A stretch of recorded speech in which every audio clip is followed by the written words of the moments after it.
আপনি এখানে এরকম বেলদার মতো বসে আছেন কেন? আপনি আপনার দুলাভাইয়ের বাসায় কেন থাকেন এখানে? আপনি খান দান ঘুমান, খারাপ লাগার কথা না? খারাপ লাগে না?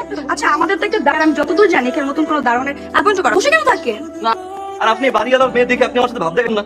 আপনার বাড়ি আমি আপনাকে কখন কখন বললাম? এক্সাম দিয়ে আসছেন, ঠিক আছে, আপনি তো জিরো পাবেন। পড়াশোনা আমি করছি, শ্রমও আমি করছি, তো আমি জানি পরীক্ষা আমি ফেল করবো কি করবো। এই যে শুনে যান, না দেখলেই বোঝা যায়।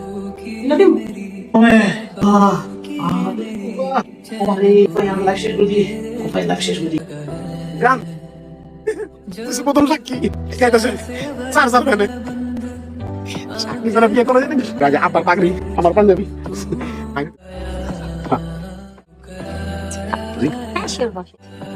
তোর সাথে শুনে বলতে পারতি না? ভালো না হইলে কেউ বিয়ে করে। তাহলে কি হবে? ওর মনটা দেখে আমি ওকে ভালোবাসি। ভাইয়া আপনার ফেল কি